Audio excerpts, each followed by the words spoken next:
Hi, I'm Amy Edwards, and welcome to the Edwards Table. This podcast is all about real conversations, the kind that come from life, love, family, friendship, and all the messy, beautiful parts in between. I started this show because I believe in redemption stories and in sitting down together to talk about the things that shape us, heal us, and sometimes just make us laugh.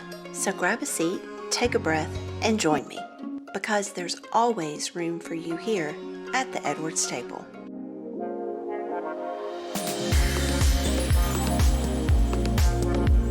Well, hello everyone, and welcome to this week's episode of the Edwards Table. I'm Amy Edwards, and I am your host.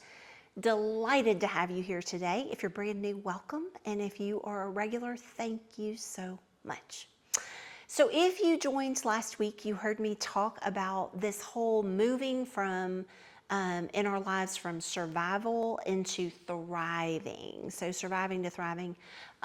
If you have been a part of this journey, you know I have a very messy story filled with all kinds of wild stories, but definitely abuse and trauma from my past. And, you know, I've shared my story in season 1, but then season 2, the rest of the year has been very much me kind of just sharing like what I still struggle with or what I do in order to move ahead or whatever else. So this month of June, I have been started talking through this surviving versus thriving.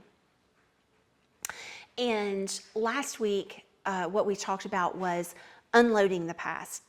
So like thinking about all that was tied to your past and being able to unload the things that kept you there.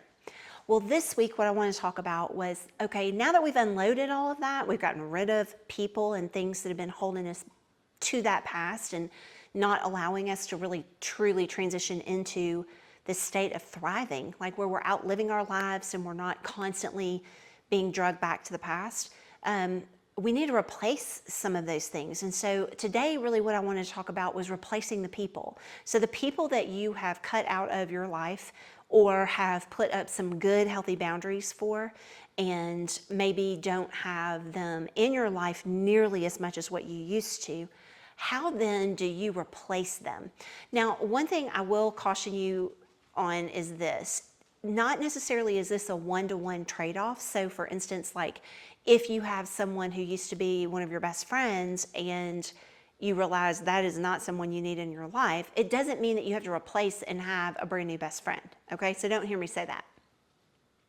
But what it does mean is that we are intended to be in community. We should be with other people. And we need to be careful of what that looks like. So even Jesus, when he had all of his followers, you know, he had 12 disciples, but he had 3 that he would pull aside, even out of the 12, and spend one-on-one time with and that kind of a thing. So like even in your friend group, if you're like me, well, you probably aren't, but in your friend group, you may have several friends, but there are 1 or 2 that you're super close to and do a lot of life with. And so that was modeled for us in the Bible. And I think it's important that we remember that. Like we are meant to be in community. We're meant to do life with other people.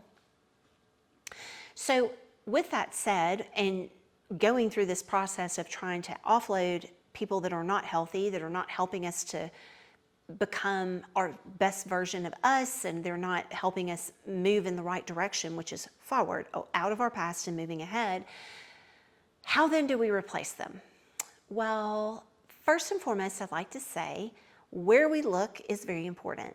So if we are out, you know, living our best life at clubs and bars and things like that, and we're trying to find people that are going to be meaningful folks that are going to be pouring into us well, I'm going to say that is probably not a good starting point.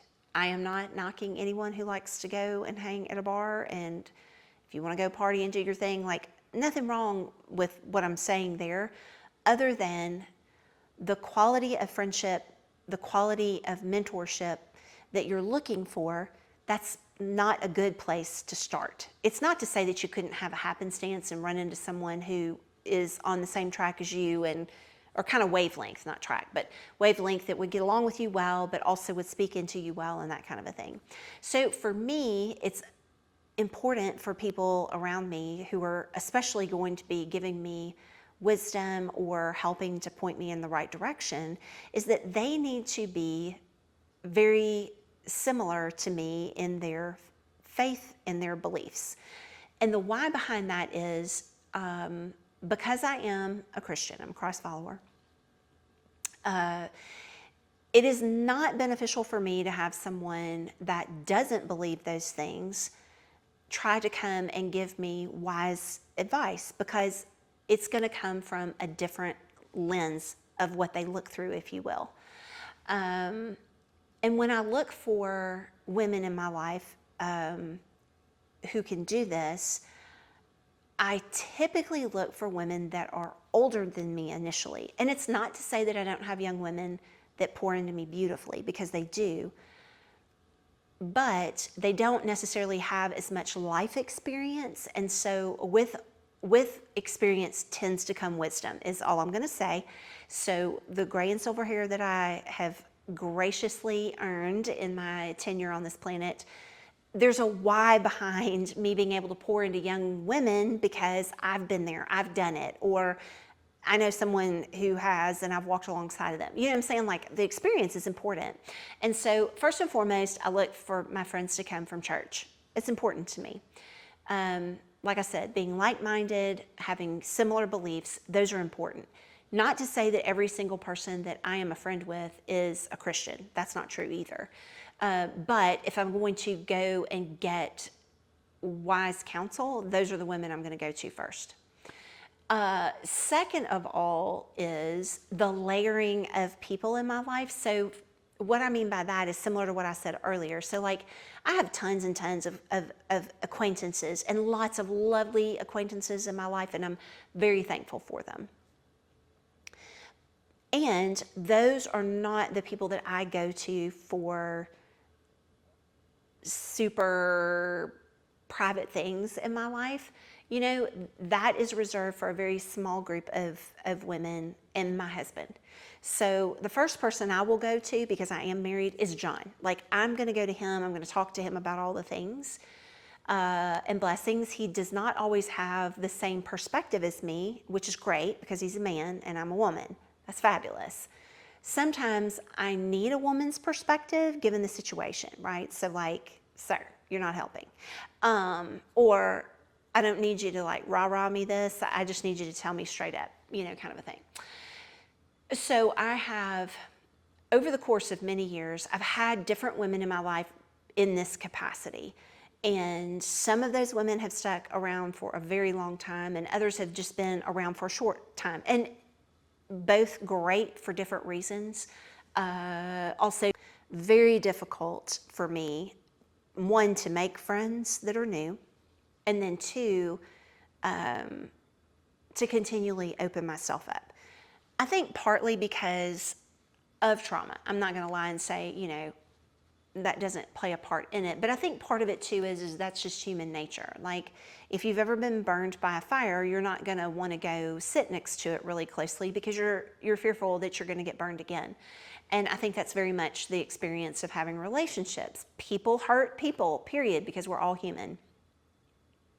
And so finding people, like I said, to start, where they come from and where I find them is definitely a very important starting point.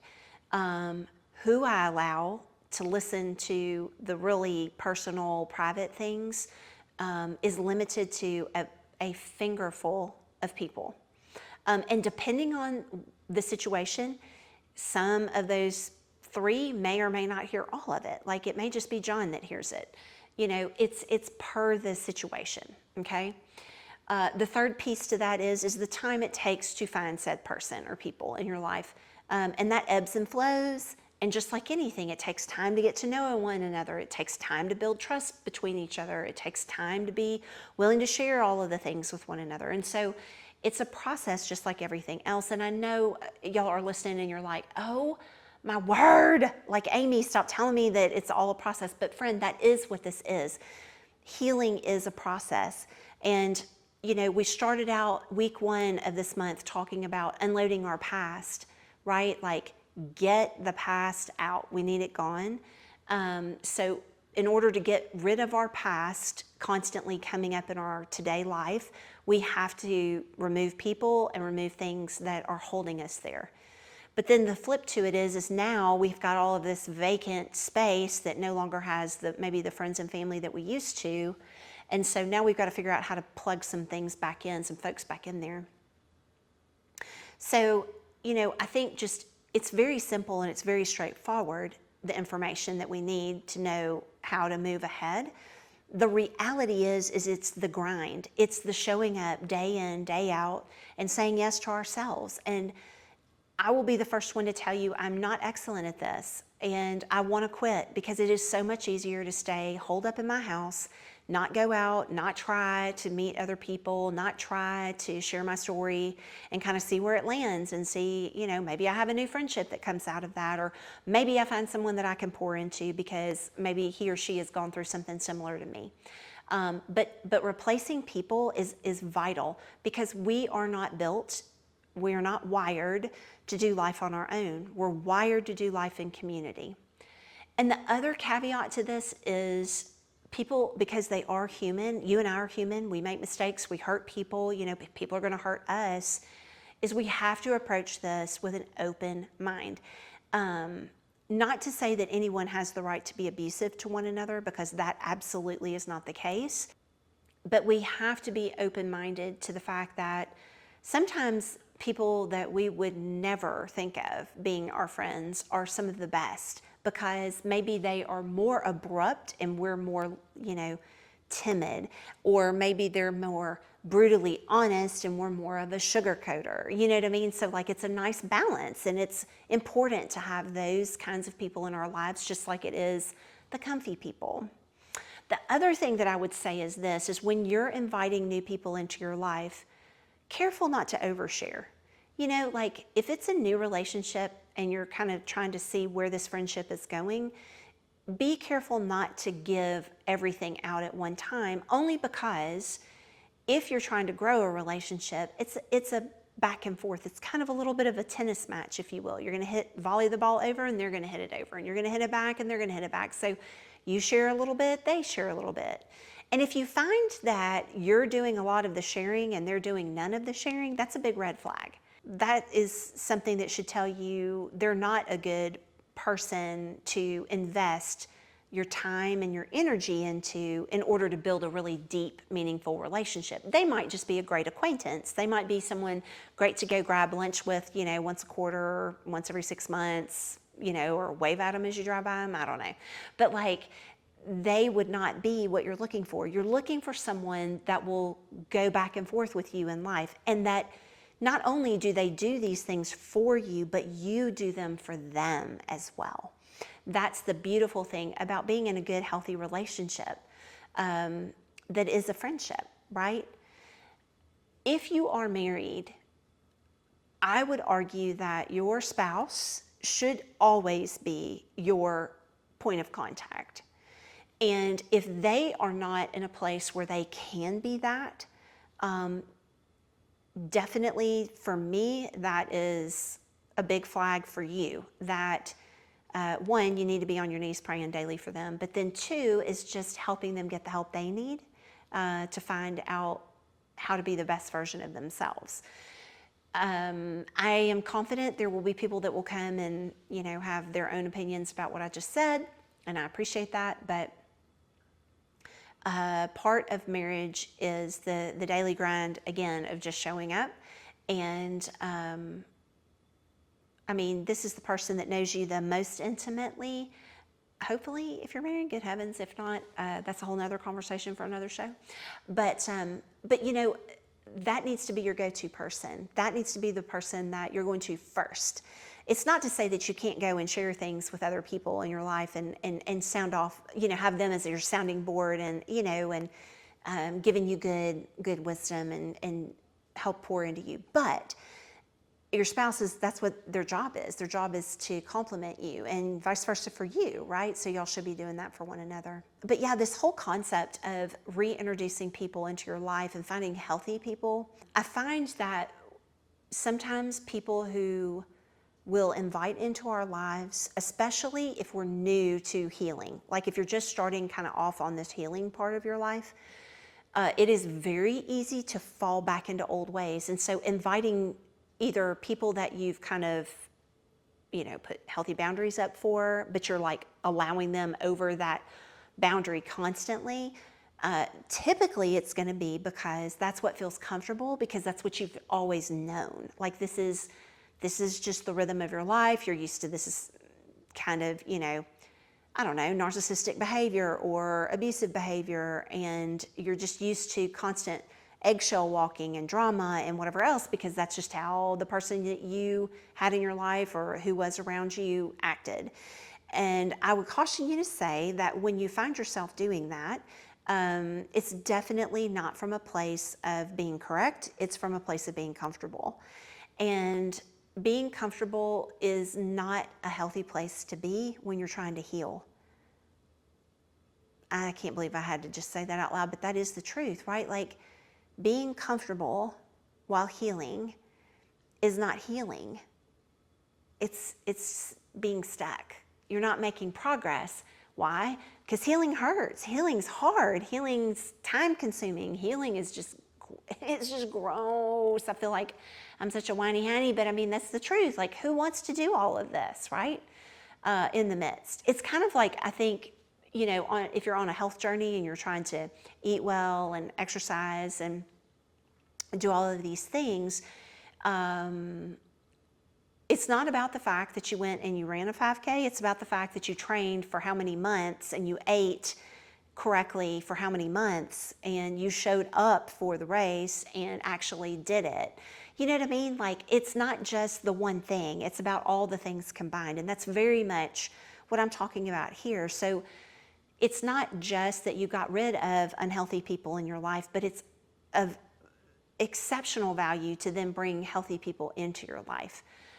I would highly recommend starting at church, especially if you're a believer. And y'all, I'm going to tell you right now, church is not for the faint of heart. I mean, we are a bunch of human beings that are a hot mess, all of us, and we all bring our own baggage in every Sunday or Wednesday night or whatever days you go. But I mean, seriously, I'm not trying to be silly. I mean, I'm trying to be, but not 100%. I'm just trying to be honest. And people that are Christians are sinners. They make mistakes. They're going to hurt you. They're going to do things that might hurt your feelings or that might really break your heart. But, Jesus said in the Gospels, the hospital is not a place for well people. It's for people who are sick.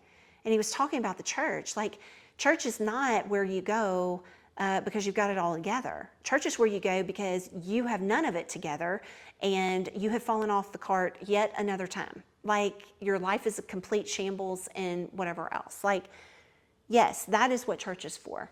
And so when you go to look for people at church, there are a lot of broken human beings. It's not to say every single person has this, horrific story and whatever else. That's not the truth either. But it is to say that it is a bunch of human beings. And so that's why I said before, cautiously approach how much you're sharing. Make sure that it's reciprocated, because that's usually a good indicator that this person is going to be someone that you can actually do this part of life with. And then give yourself grace and time. Time does not heal all wounds, work does. But time allows us the opportunity to get the work done. I love that idea. It's never about time when it comes to that time is doing the fixing, if you will. It's about the work that we put in. That's what helps do the fixing.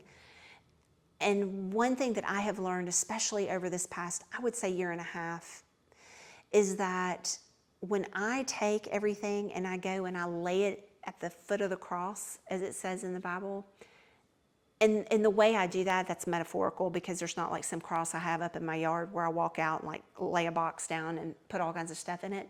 It's metaphorical. But what it means is that I go and when I'm talking to God and just tell him, like, Lord, I surrender this. I give it to you and you do with it as you please. But I can't do this. Like, I can't fix this relationship, or I can't take away my trauma. I can't take away the abuse in my life. I can't do any of that. I need you to do that. And so with God, that is how it gets done. So inviting people into my life, that is something that I'm more than willing to do. Sharing everything personal is not something I'm willing to do, but I know that because I've worked really hard to understand what I can and can't give, and what I should and shouldn't give, you know? That came by way of experiences, it came by way of therapy, it came by way of a lot of tears and a lot of trial and error.